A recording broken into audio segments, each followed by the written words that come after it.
السلام عليكم ورحمة الله وبركاته. الحمد لله نحمده ونستعينه ونستغفره ونعوذ بالله من شرور أنفسنا ومن سيئات أعمالنا. من يهده الله فلا مضل له ومن يضلله فلا هادي له. وأشهد أن لا إله إلا الله وحده لا شريك له. وأشهد أن محمدا عبده ورسوله. أما بعد فإن خير الحديث كتاب الله وخير الهدي هدي محمد صلى الله عليه وسلم. وشر الأمور محدثاتها وكل محدثة بدعة وكل بدعة ضلالة وكل ضلالة في النار. أعوذ بالله من الشيطان الرجيم. بسم الله الرحمن الرحيم. يا أيها الذين آمنوا اتقوا الله حق تقاته ولا تموتن إلا وأنتم مسلمون. يا أيها الناس اتقوا ربكم الذي خلقكم من نفس واحدة وخلق منها زوجها وبث منهما رجالا كثيرا ونساء. واتقوا الله الذي تساءلون به والأرحام إن الله كان عليكم رقيبا. يا أيها الذين آمنوا اتقوا الله وقولوا قولا سديدا يصلح لكم أعمالكم ويغفر لكم ذنوبكم. ومن يطع الله ورسوله فقد فاز فوزا عظيما. فقد قال الله تبارك وتعالى في كلامه المجيد والفرقان الحميد. بسم الله الرحمن الرحيم. وما جعلنا لبشر من قبلك الخلد أفإن مت فهم الخالدون. قال تعالى كل نفس ذائقة الموت وإنما توفون أجوركم يوم القيامة. رب اشرح لي صدري ويسر لي أمري واحلل عقدة من لساني يفقه قولي. رب زدني علما رب زدني علما اللهم رب زدني علما. اسٹیج پر جلوہ فروز علماء کرام سامنے بیٹھے ہوئے بزرگان دین، نوجوان ساتھیوں اور مستقبل کے ہونہار بچوں اور پردے کے پیچھے بیٹھی ہوئی اسلامی خواتین، مائیں اور بہنیں، اللہ رب العالمین کا یہ بے پایا شکر و احسان اور فضل و کرم ہے کہ اس رب کائنات نے ہمیں اور آپ کو یہ سنہرا موقع فراہم کیا کہ آج ایک جگہ بیٹھ کر کے ہم اور آپ دین اور شریعت کی کچھ باتیں قرآن اور حدیث کی روشنی میں سن رہے ہیں۔ آج کے اس پرفتن دور میں کم و بیش اکثر انسانوں کی یہی حالت ہے کہ وہ آدمی غفلت بھری زندگی گزار رہا ہے، اپنی اخروی زندگی کے حوالے سے بھی، عذاب قبر کے حوالے سے بھی اور عذاب جہنم کے حوالے سے بھی، اور سب سے زیادہ جس چیز کو لے کر کے ہمارے اور آپ کے درمیان میں غفلت پائی جاتی ہے وہ چیز ہے موت۔ آج ایک آدمی اس دنیا کے اندر گناہوں کا اور برائیوں کا اگر ارتکاب کر رہا ہے تو کہیں نہ کہیں ایک وجہ یہ ہے کہ وہ انسان اپنی موت سے غافل ہو چکا ہے، یا وہ انسان اپنے عذاب قبر کے بارے میں نہیں سوچتا،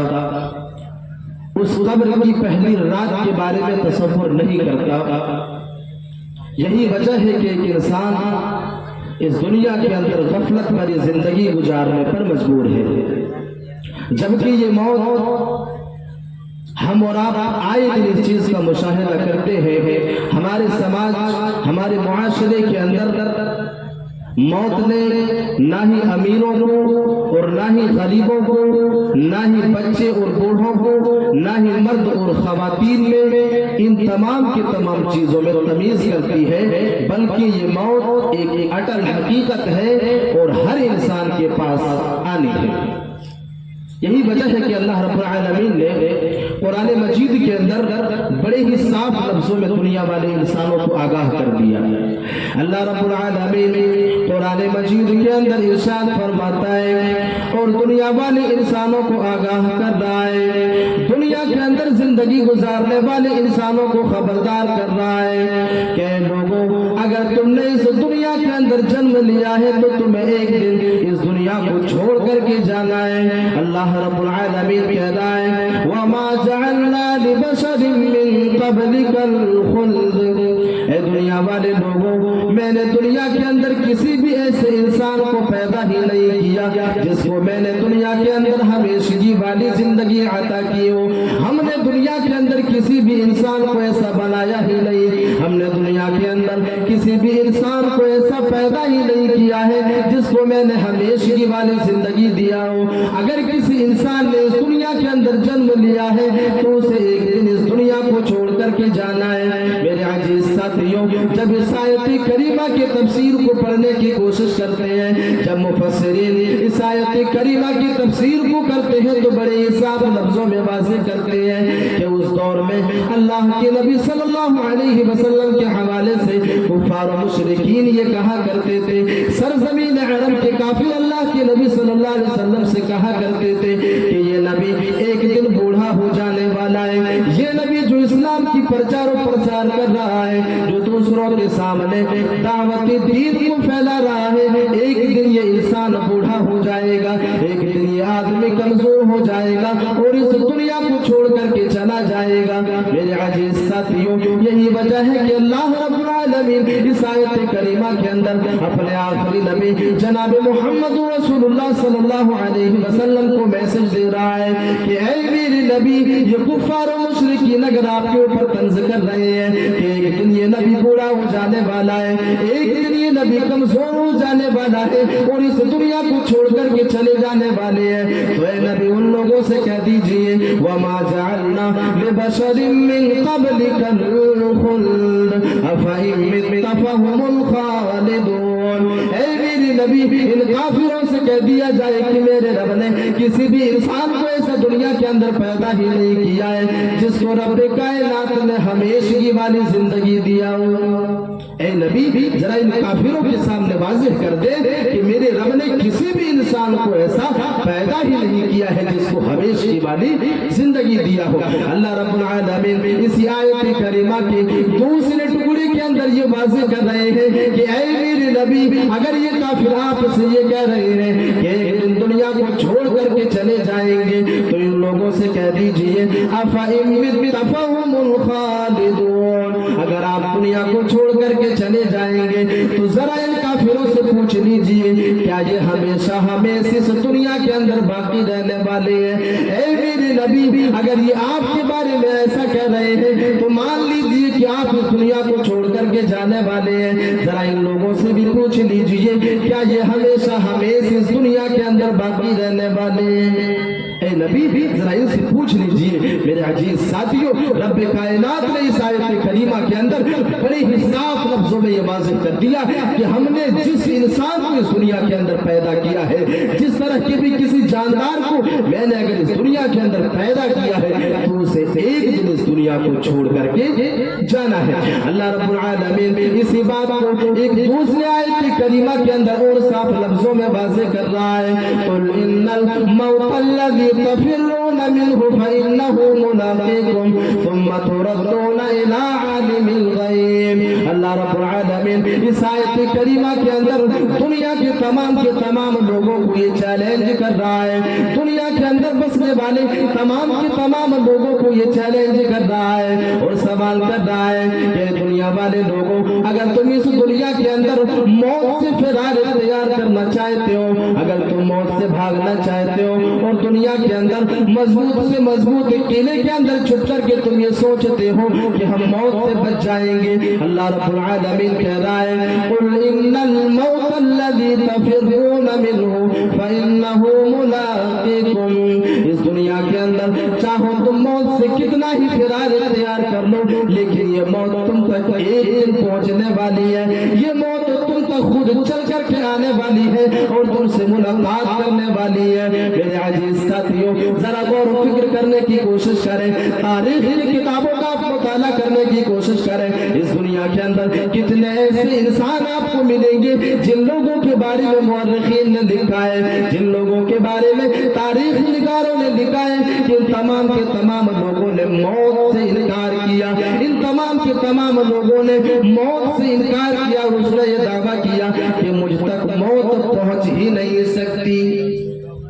تاریخ نگار بیان کرتے ہیں، تاریخ نگاروں نے اس چیز کو اپنے کتابوں کے اندر درج کیا ہے کہ اس دنیا کے اندر ایسے انسان گزرے ہیں جن لوگوں نے یہ دعویٰ کیا ہے اور جن لوگوں نے اس دنیا کے اندر یہ ثابت کرنے کی کوشش کی ہے کہ موت ہم تک نہیں پہنچ سکتی۔ اللہ رب العالمین ایسے ہی لوگوں کو اس آیت کریمہ کے اندر جواب دے رہا ہے۔ اللہ رب العالمین کہہ رہا ہے کہ دنیا والے لوگوں اگر تم موت سے فرار اختیار کرنا چاہتے ہو اور تم اس دنیا کے اندر مضبوط سے مضبوط قلعے کے اندر جو ہے چھپ کر کے یہ سوچتے ہو کہ ہم موت سے بچ جائیں گے تو یاد رکھو یہ موت تم سے ملاقات کرنے والی ہے، یہ موت تم تک خود چل کر کے آنے والی ہے۔ اس آیت کریمہ کے اندر مفسرین ایک نقطے کو واضح کرتے ہیں، مفسرین ایک نقطے کو بیان کرتے ہیں کہ اللہ رب العالمین نے اس آیت کریمہ کے اندر ملاقاتوں کے لفظ کو استعمال کر رہا ہے اور اللہ رب العالمین دنیا والے انسانوں کو یہ میسج دے رہا ہے کہ دنیا والے لوگوں کو تمہیں تکلیف کرنے کی ضرورت ہی نہیں ہے بلکہ یہ موت تم تک خود چل کر کے آنے والی ہے۔ میرے عزیز ساتھیوں اس آیت کریمہ سے بھی اس بات کی وضاحت ہمیں ملتی ہے کہ دنیا کے اندر جتنے بھی انسان ہیں ان تمام کے تمام انسانوں کو ایک دن اس دنیا کو چھوڑ کر کے جانا ہے، ایک دن اس دنیا کو الوداع کہنی ہے، چاہے وہ کسی بھی زمرے سے تعلق رکھنے والے انسان ہو، چاہے وہ انسان کسی بھی زمرے سے تعلق رکھنے والے لوگ ہو اور کتنے بھی بڑی بزنس مین کیوں نہ ہو، مالدار ہی کیوں نہ ہو، لیکن اس انسان کو ایک دن اس دنیا کو چھوڑ کر کے جانا ہے۔ میرے عزیز ساتھیوں یہاں پر تو اللہ رب العالمین نے صرف انسانوں کا تذکرہ کیا لیکن ایک آیت کریمہ کے اندر رب کائنات نے ان تمام کے تمام مخلوقوں کی طرف اشارہ کیا، جس رب کائنات نے اس دنیا کے اندر جن تمام کے تمام مخلوقات کو پیدا کیا ان تمام کے تمام مخلوقات کی طرف اشارہ کرتے ہوئے بیان کرتے